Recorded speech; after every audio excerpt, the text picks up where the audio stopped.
Hi, we're going to talk to you a little bit today about employee dishonesty under the financial institution bond and commercial crime policy and what we call solving the puzzle.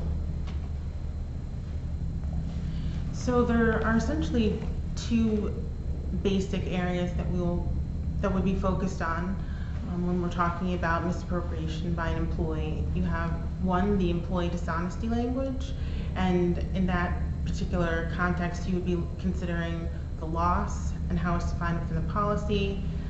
Was it a loss resulting from?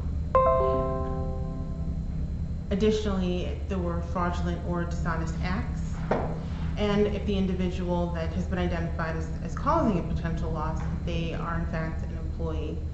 Additionally, you'd also consider manifest intent language, and then also whether there was an actual financial benefit to an employee, identified bad actor employee as well. Within the context of the employee theft language, theft is typically defined within the policy as an unlawful taking to the deprivation of an insured. And then secondly, you would also need to focus on whether the identified bad actor is again a qualified employee as defined within the policy. Go ahead, Brian, why don't you tell us a little about the evolution of these wordings? Sure, when we start talking about the evolution of the fidelity policy, I think it's important to realize that first it started out, the first type of bonding was usually an individual being bonded. And to where it is today, where you're talking about bonding of all employees at a company or a financial institution or an organization. But I think over time, the forms have evolved. So starting probably in the early 1900s, you had Lloyd's of London introduced the first BBB, or Bankers Blanket Bond, in the United States. Shortly thereafter, you had the Surety Association of America, I believe sometime in the 1930s, issued the first commercial policy, or what we would look at today as being a commercial crime policy for a non-financial institution. And then changes have been made over time until where we got to the 1980s, where manifest intent was first introduced in the 1980s, which is the dual trigger in terms of proving a loss or talking about a loss under employee dishonesty language. And then we got to 1986, where the financial institution bond was introduced. It went from a banker's blanket bond to a financial institution bond. And a lot of these changes over time are a result of certain things. One would be different case law that's happened in the United States or on a worldwide basis. Two is a situation where brokers and/or insureds wanted to consolidate their policy. So in some cases, it wasn't uncommon to see a policy that maybe had 30, 40, 50 riders or endorsements added to it. And the broker would come back and say, hey, is there any way we can streamline this, put certain things into the basic policy? So I think over time, policies have evolved. We started with a one insuring clause policy, which was just fidelity, to where we are today, where you have employee dishonesty or employee theft, you have computer crime, you have forgery, you have securities coverage, you have money orders and counterfeit currency, you have things of that nature. And I think the other part is what's happened in terms of policy evolution is you have new coverages being introduced, with the latest being social engineering probably within the last 10 years. If you were to look back at a policy 10 years ago, it would be very uncommon for it to have a social engineering coverage grant on it, a positive social engineering coverage grant. Whereas today, in 2021, I would say almost all policies have a social engineering coverage grant. The other thing to keep in mind too with evolution, that as times have changed, it used to be that a commercial policy was written on a loss sustained basis, and a financial institution policy was written on a discovery basis. And I would say today, probably at least 90% of all policies and/or bonds that are written are all on a discovery basis. Okay, and I think the other thing to keep in mind too is we're talking here about the evolution of the form or the coverages, but you have to also keep in mind too that the way we underwrite and the way people steal has evolved over a period of time too. The way things were done in the 80s is a lot different than the way things were done the way things are done in the 1980s is a lot different than the way they're done today, both from an underwriting standpoint, but also how people steal. And that's, of course, with the evolution of technology, the manner by which employees are able to and choose to steal from their employees, including covering up those thefts, has certainly evolved. And so from an underwriting perspective, Brian, you've responded to that in terms of how the wording, how we see the wording now. Exactly. So what's the impact of this employee theft and dishonesty that we're talking about? So, I mean, this is an interesting statistic here. It talks about that U.S. companies are seeing about $50 billion a year lost due to employees stealing from the business. Okay, and that's a mind-boggling number. I think if you look at, that was a U.S. Department of Agriculture number. You know, there's also the Association of Certified Fraud Examiners, which tied that number in, saying it's roughly companies lose 5 to 6% of revenues as a result of fraud. Okay, and that's just a mind-boggling number. I think the other thing to keep in mind too is when you start looking at that number and you start talking about fidelity insurances, how big is the U.S. fidelity insurance marketplace? And I think the one thing you start to look at, and, you know, if you look at the Surety Association of America numbers, the U.S. marketplace from a gross written premium standpoint is about $1.3 billion. Now, what's not included in that $1.3 billion are those accounts that go to London, U.S. accounts that go to London, are London-led through Lloyd's, that type of thing. They're not included in this equation here of $1.3 billion. But even if you were to say, you know, let's take a couple $100 million as it goes through overseas, you know, you're at $1.5 billion versus $50 billion that is stolen each year. And I also think, keep in mind too, of that $50 billion that's stolen by employees each year, it's not all covered under fidelity policies. Okay, that's an important thing to keep in mind. But still, 50 billion is a big number. It's something that has to be addressed, and it's something that brokers, underwriters, insureds are all aware of and are all concerned about. Yeah, it shows how serious this this problem really is. Definitely. And we had part of our discussion that that 50 billion, what does that represent approximately as far as revenues? It's 5 to 6% of revenues across the board. Another interesting thing is, so you talk about 50 billion in revenues. Now another interesting statistic here is this is saying 75% of employees have admitted to stealing from their employer at least once. And it's interesting, but again, it's not every year do they steal, but they're stealing at least once. And I can tell you right now that 75% of the claims or accounts that I handle do not have claims on it. But it's definitely an interesting statistic.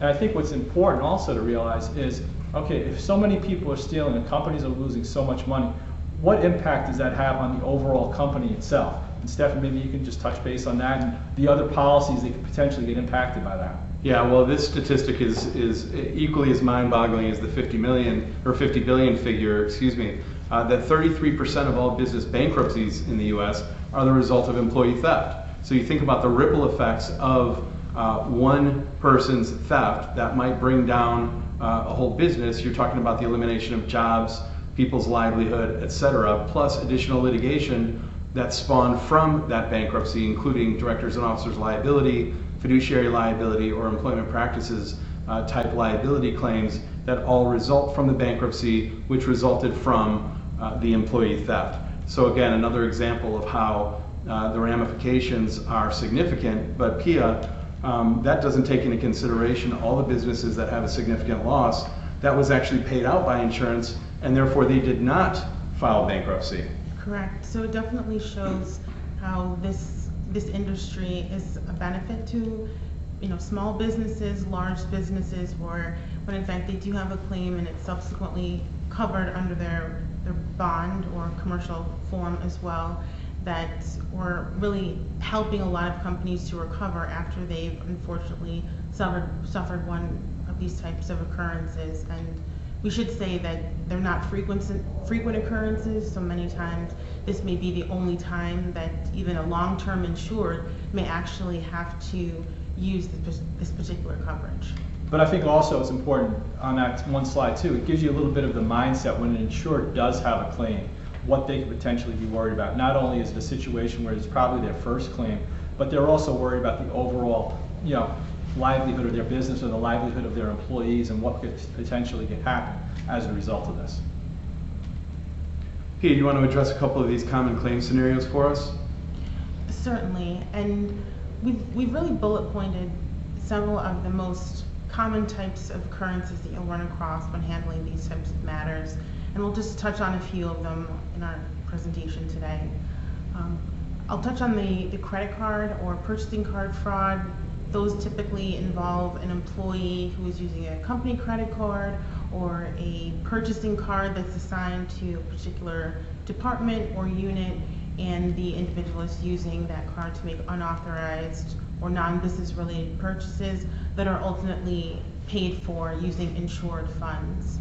When we're talking about matters stemming from, for example, a fake vendor scheme, those typically would involve an employee that has created a fictitious LLC or registered an LLC, and then they're subsequently submitting documentation and invoices to have the insured pay for services or goods that were not in fact rendered to the insured. Another type of scheme that we see very commonly are inventory thefts. We'll refer to the inventory or the property many times as a widget. You'll have an employee that is misappropriating widgets from an insured, some overall inventory, manufacturing inventory, or even office supply inventory. I had a recent claim involving theft of Keurig coffee pods, which one would wonder what could someone do with them. But $800,000 later, they set up their own business. It's a lot of coffee. It's a lot of coffee. It's a lot of coffee. Anything that's not nailed down could really fall into one of these particular claim scenarios.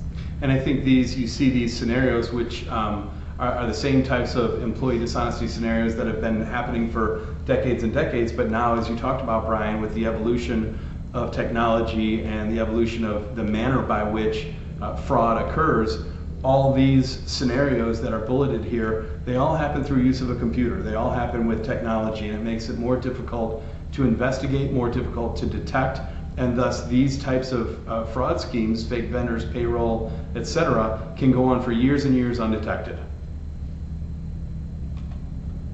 So when a claim notification comes in, Pia, from a claims handling perspective, what's your typical approach?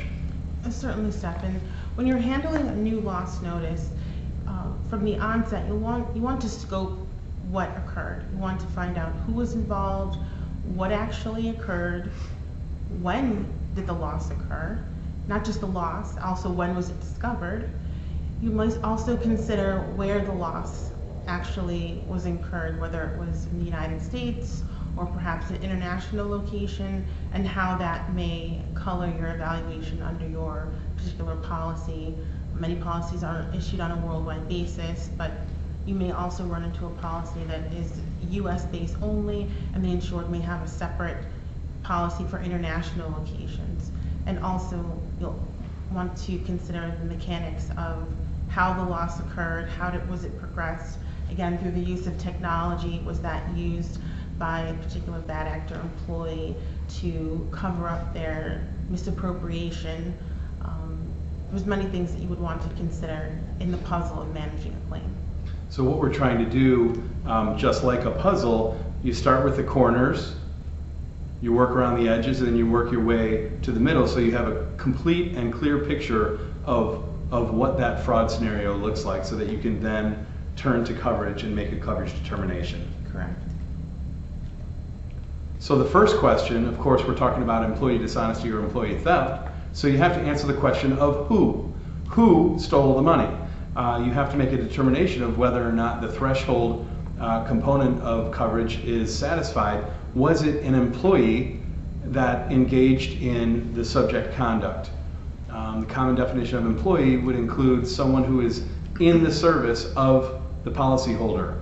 Oftentimes that'll be extended by 30 days, so during the course of their employment plus 30 days after their separation from the company.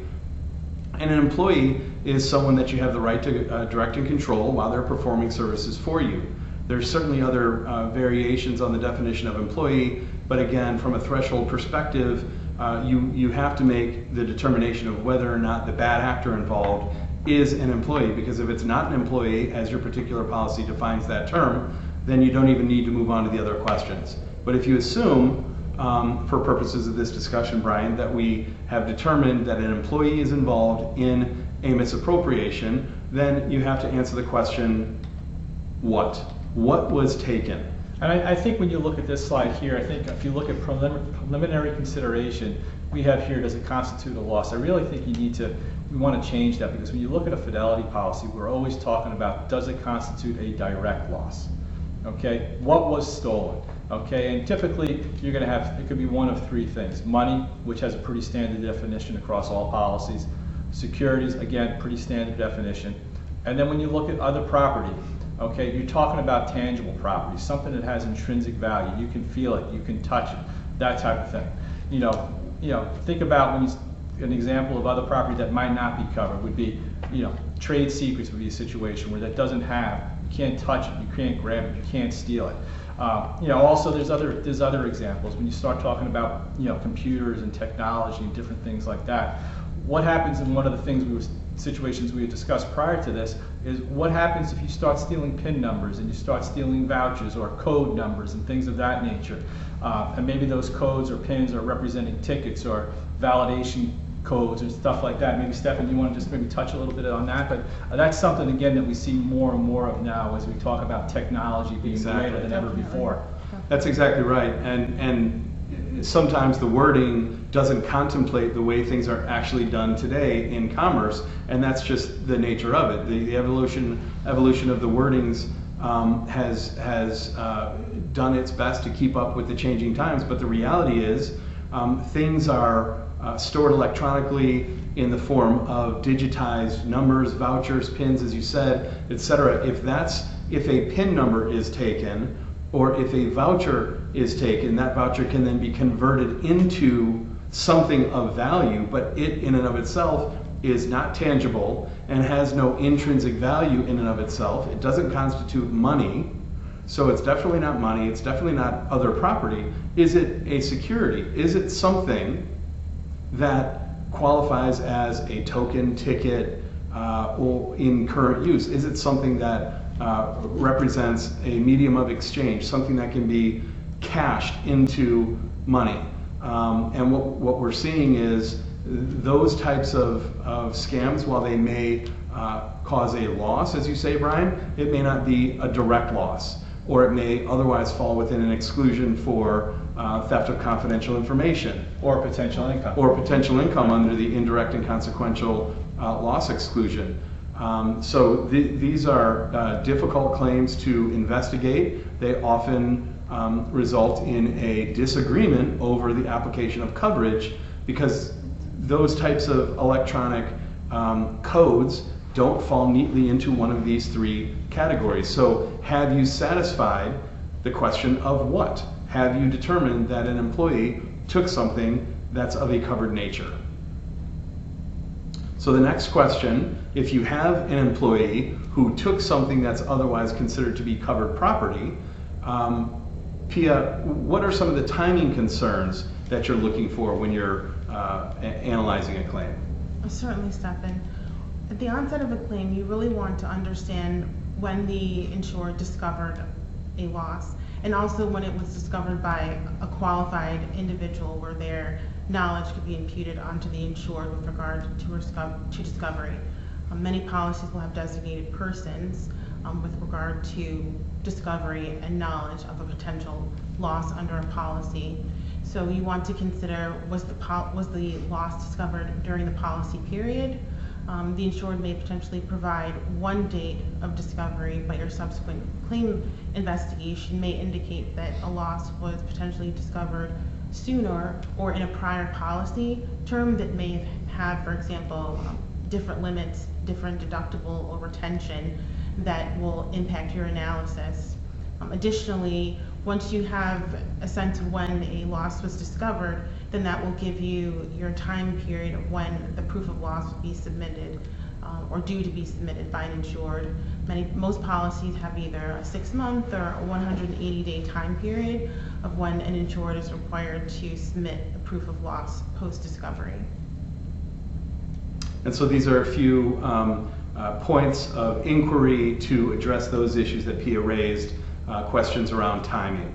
And the last question we'll look to is how. How did the loss occur? This is looking at the nuts and bolts and the mechanics of how the loss occurred, which is often going to lead you to a determination of whether or not there was in fact a direct loss.